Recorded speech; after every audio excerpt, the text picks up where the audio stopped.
अभी मैं आपके समक्ष महर्षि कश्यप के संबंध में कुछ बातें मैं करूँगा। ये महर्षि कश्यप तो हमारी भारतीय संस्कृति के बहुत ही प्रसिद्ध महर्षि हैं, जो जिनके नाम पर वो कश्यप गोत्र भी चलता है, और कई प्रकार के संस्कार जो है ना उनके नाम के आधार पर किए जाते हैं। तो इनकी ये ब्रह्मा की संतान थे और इनकी दो पत्नियां थीं। एक थी का नाम था अदिति और दूसरे का नाम था दिति। अदिति से आदित्य आदि देवता लोग उत्पन्न हुए और दिति से दैत्य लोग उत्पन्न हुए। दैत्यों में मुख्य रूप से हिरण्याक्ष और हिरण्यकश्यप आदि हुए, और उसी की संतान, उसी की वंश परंपरा में राजा बलि हुए। हाँ, वो बलि हुए, और प्रहलाद, विलोचन और बलि भी उसी की वंश परंपरा में हुए। तो अभी इसे तो बलि के संबंध में ये कहा जाता है कि वो तो दैत्यों का राजा था बलि, चूँकि दिति की संतान के वंश में वो आते हैं राजा बलि। तो वो बलि जब बहुत ही बलशाली थे और धर्मात्मा भी थे भीतर से, राक्षसों के वो एक तरह से दैत्यों के कुल के उस राजा ही थे वो। तो उन्होंने पूरे देश में अपनी विजय प्राप्त की थी, और दक्षिण में तो इनकी पूजा की जाती है राजा बलि की, और महाबलीपुरम आदि मंदिर भी इनके नाम से बने हुए हैं। और बलि का अर्थ तो होता है जैसे हम लोग पशु बलि देते हैं, सब बलि देते हैं, तो दान देने में राजा बलि का ये बहुत ही बड़ा स्थान है कि वो अपना सब कुछ दान दे देते थे। जो मांगे उनसे कुछ वो दे देते थे। तो इसीलिए जो वामन भगवान जो हैं, वामन भगवान ने उनसे 3 पैर जमीन मांगी, भूमि मांगी। एक वामन भगवान ब्राह्मण का रूप धारण करके उनके यहाँ गए कि ये राजा बलि तो बहुत ही प्रतापी हो गया है और राक्षस कुल का है, इसलिए इसको थोड़ा सा इसको सीख देनी चाहिए। तो वो गए और ब्राह्मण का रूप धारण करके, वामन रूप धारण करके गए और उसे 3 पग की भूमि मांगी, 3 पग भूमि मांगी। तो वो बलि जो था वो बहुत हंसा इस पर कि मैं तो इतना बड़ा प्रतापी राजा हूँ, मेरे पास इतना धन की कोई इसकी कमी नहीं है, और इन्होंने ब्राह्मण आए हमारे यहाँ तो 3 पग भूमि। तो कहा कि नहीं, आप कुछ और मांगिए, ये तो हमारी प्रतिष्ठा के खिलाफ है कि आप। और वो भी उन्होंने ब्राह्मण भगवान ने कहा कि मैं अपने पैरों से, मेरे पैरों से 3 पग की भूमि तुम मुझे दे दो। तो कहा तो इस पर वो हंसा और कहा कि नहीं, तुम और मांगो, और मांगिए आपको। तो उन्होंने कहा कि नहीं, मुझे तो बस इतना ही चाहिए, 3 पग। तो कहा कि अच्छा ठीक है, जब इतना ही तुम्हें चाहिए तो वही लीजिए हमसे। तो उन्होंने कहा कि पहले संकल्प कर लो। तो संकल्प करने के पहले वो जो बलि के जो गुरु जो हैं शुक्राचार्य, उन्होंने मना किया। अरे बलि, जब देखो समझ जाओ, ये जो ब्राह्मण देख रहे हो, ब्राह्मण जो आया तुम्हारे यहाँ, ये कोई मामूली आदमी नहीं है, ये तो स्वयं विष्णु भगवान है। तो इसको मत दो, अपना दान मत दो, 3 पग भूमि इसको मत दो। लेकिन बलि जो है वो तो दान के लिए प्रसिद्ध थे, और एक बार जब उन्होंने दान दे दिया, मुँह से बोल दिया, तो कहा कि नहीं, उसको तो पूरा करेंगे ही करेंगे। तो कहा कि संकल्प लेंगे। तो शुक्राचार्य नहीं चाहते थे कि ये जो दान की कार्रवाई हो, ये संपन्न हो।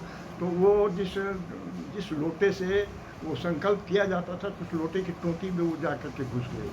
तो वामन भगवान ने उसके टोटी को एक पतवार खर से उसको कांटे से उसको छेद किया कि देखें क्या कुछ फंसा हुआ है। तो उसी में शुक्राचार्य तो बहुत उसमें अंदर घुसा हुआ था, तो उसकी एक आँख फूट गई, और तब बाद में फिर शुक्राचार्य तो चला गया कि अच्छा ठीक है, अब दे रहा है तो दे।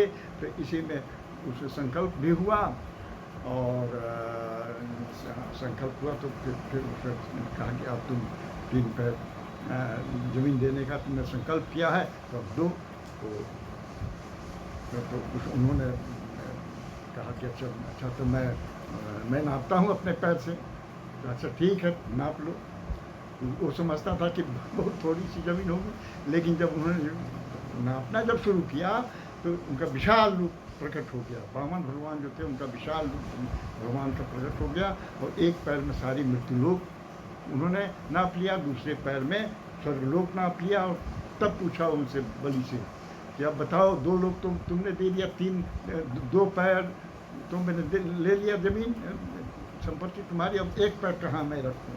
उसके लिए तुम वो स्थान बता दो कि कहाँ। तो उसने कहा कि देखिए, मैंने तो दान दिया है तो मैं ज़रूर मैं दूँगा, लेकिन मेरी अपनी ये सब भूमि गई है, ये तो गई है, लेकिन मैं तो अभी जिंदा हूँ, इसलिए आप मेरे सर पे पाँव रखिए।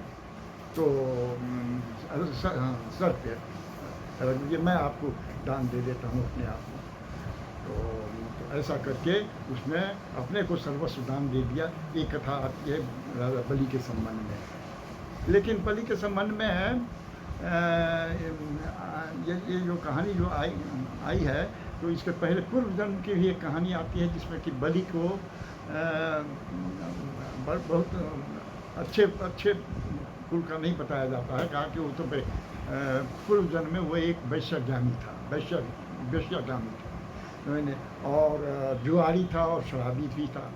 तो वो एक बार उसने अपनी प्रेमिका, एक वैश्या थी जो उससे मिलने जा रहा था, और एक जो धन प्राप्त किया था जुआ में, उसने माला खरीदी और कहा कि यही मैं वैश्या को मैं प्रदान करूँगा, अपनी प्रेमिका को प्रदान करूँगा। रास्ते में जा रहा था तो कुछ कुत्तों ने घेर लिया उसे और उस पर आक्रमण कर दिया, और वहीं वो मैंने कि उनके आक्रमण से उसका प्राणांत होने लगा। तो उसने कहा कि भाई अब तो ये मैं अब अपनी प्रेमिका को माला नहीं दे सकूँगा। तो उसने माला को शिव को अर्पित कर दिया, शंकर भगवान को उसने अर्पित कर दिया, और परलोक सिधार गया। जब परलोक सिधार गया तो वहाँ चित्रगुप्त भगवान से यमराज ने पूछा कि भाई अब इसको बताइए कि इसके कर्म कैसे हैं, कहाँ इसको भेजा जाए, इसके कर्म कैसे हैं। तो चित्रगुप्त भगवान ने अपना लेखा जोखा देखा, तो कहा कि इसने तो सारे जीवन में अपने पाप ही पाप किया है, समय ने कोई अच्छा काम नहीं किया है, लेकिन एक अच्छा काम अंत में उन्होंने किया है। उसने किया है कि एक माला जो अपनी वैश्या प्रेमिका को देने जा सकता, वो उसे भगवान शिव को अर्पित कर दिया। ये उसका पुण्य कार्य है। तो कहा कि अच्छा ठीक है, तो इसके लिए उसे जो पुण्य कार्य है उसके लिए स्वर्ग दिया जाएगा, और जो जितना पाप किया है उसके लिए नरक दिया जाएगा। तो पूछा कि जमराज ने कि पहले बताओ कि तुम कौन सा भोगोगे, कौन सा फल भोगोगे, पुण्य का फल भोगोगे कि पाप का फल भोगोगे। तो बलि ने कहा कि पहले तो मैं चूँकि मेरा पुण्य तो बहुत थोड़े दिन का है, इसलिए पहले मैं पुण्य का फल भोगना चाहता हूँ। तो पुण्य का फल भोगना चाहता हूँ और पाप बाद में मैं भोगूँगा। तो कहा कि पुण्य के भोगने का फल भोगने के लिए वो हिमालय की उपत्यका में जहाँ एक लोक है, स्वर्ग लोक, वहाँ एक लोक बनाया गया हमें न, वहाँ गंधर्व लोक भी है, और तो वहीं शिव जी का भी, शंकर जी का भी वहीं स्थान है। तो उन्होंने कहा कि भाई इसमें तुम अपना दो घड़ी के लिए वो इंद्र का इंद्रपुरी भी वहाँ पर है। तो कहा कि 2 घड़ी के लिए तुम इंद्र बना दिए गए। तो 2 घड़ी में उसने जब इंद्र बना तो उसमें खूब उसने भोग किया, खूब खाया पिया, खूब अपना उसका भोग किया, और उसके बाद तो फिर उसका दूसरा जन्म जो हुआ वो वही जो जिसकी कथा अभी कही जा रही है, इसी जन्म में जिसमें वामन भगवान ने उसको अपना तो बलिदान देने के लिए प्रसिद्ध है। कहते हैं कि जब कोई सेक्रीफाइस करता है, मैंने कोई ये करता है, तो उसके लिए बलि कही जाती है उसको। तो बलि, हम लोग बलि के का अर्थ समझते हैं कि अपना जीवन दान दे देना, मैंने किसी को खत्म मार डालना, किसी को जैसे बकरे की बलि दी गई, उस पशु की बलि दे दी गई, मतलब कि उसकी हत्या कर दी गई, तो हत्या के समय में बलि। लेकिन वो नहीं, बलि का अर्थ होता है कि दान देना, समझे, बलिदान, समझे, जो जैसा बलि ने किया वैसा दान का ही पर्यायवाची हो गया बलि। तो इस प्रकार से राजा बलि बहुत प्रसिद्ध हुए। तो उनका जीवन जो है ना तो बड़ा ही ये प्रसिद्ध था। तो ये कथा बलि के संबंध में आती है। और ये तो प्रहलाद के पुत्र विरोचन के पुत्र ये बलि हुए थे, समझे ना। और आज भी जो राखी बांधने के लिए लक्ष्मी जी गई उनको राखी बांधने के बलि को, अपना भाई बनाया उन्होंने। तो राखी तो इसीलिए कहते हैं ये न बद्धो बलि राजा दानवेंद्र महोत्बला तेन त्वाम प्रतिपत्नामी रक्षे माचल। ये लोग पंडित लोग ये श्लोक पढ़ते हैं हर शुभ काम में। तो या रक्षाबंधन के समय ये कहते हैं। तो ये बलि का ही एक महत्व है जिसके संबंध में ऐसा कहा जाता है कि यद्यपि वो राक्षस कुल के थे, लेकिन फिर भी राक्षस कुल के होते हुए भी उनमें कुछ ऐसे महत्वपूर्ण ऐसे गुण थे जिससे कि उनका नाम दुनिया में अमर हो गया। और दक्षिण में तो बलि की पूजा होती है, उनके नाम पर मंदिर, महाबलीपुरम मंदिर भी बना हुआ है। और लोग ओणम पर्व जो मनाते हैं वो बलि के ही नाम पर से मनाते हैं। तो ऐसी बलि की कथा कही गई। इसके बाद कोई और भी कथा कही जाएगी।